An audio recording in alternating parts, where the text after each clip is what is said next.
Hello guys, म चाहिँ तपाईहरुलाई आज एउटा यस्तो भिडियो देखाउने छु जुन चाहिँ यति सफा र सुन्दर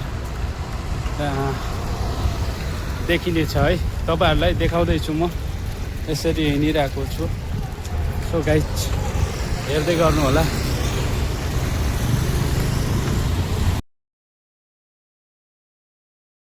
हेलो गाइज, म हजुरहरुलाई यति सफा र सुन्दर र हरियाली एउटा तलाउ देखाउन जाँदैछु है। तपाईहरु हेर्दै गर्नु होला। यति डाँडा काँडा हरियाली, रमाइलो वन जंगल हरियाली ठाउँमा तपाईहरुलाई देखाउँदै छु। भिडियोलाई सक्दो शेयर र कमेन्ट पनि गरिदिनु होला है त गाइज। हजुरहरुले जुन चीज देखाउँछु भनेको थिएँ त्यो चीजमा पुगिसकेको छु म फाइनली गाइज। अब हेरौँ है त। यो एउटा सार्वजनिक चीज हो। यसलाई कसरी जगर्ना गर्ने तपाईहरु देख्न सक्नुहुन्छ। यो सार्वजनिक चीजमा कसैले औँला ठड्याउने पनि हिम्मत गर्न सक्दैन। यहाँ अनेक थरीका माछा छन् त अनेक थरीका कछुवा छन्। हेर्न सक्नुहुन्छ। यहाँ भित्र कछुवाहरू पनि छ, धेरै प्रकारका माछाहरू पनि छ। अनि सानो सानो माछाहरू माथि देख्न सक्नुहुन्छ।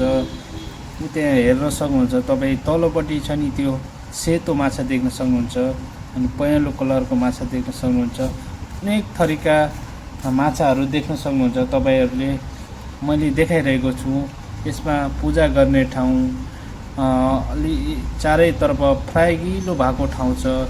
तपाईहरुलाई यस्तो दृश्य देख्दा आहा भन्ने लाग्छ। हेर्न सक्नुहुन्छ है। यहाँ एकदमै रमाइलो ठाउँ छ, रमाणीय ठाउँ छ, स्मार्ट ठाउँ छ। हेर्न सक्नुहुन्छ। एकदमै रमाइलो छन् है। यहाँका भूभागहरू, यहाँका डाँडाकाँडाहरू अनि यहाँका सार्वजनिक चीजहरू एकदमै तपाईहरुले हेर्न सक्नुहुन्छ। एकदमै रमणीय ठाउँ छ। तपाईहरु पनि हेर्नु होला। धेरै टाढा छैन, एकदमै नजिक छ। निहालेर हेर्नु होला। कति पाटी पौवा खुवा एकदमै सफा। आहा भिडियो मन परे सक्दो शेयर गर्नु होला है गाइज।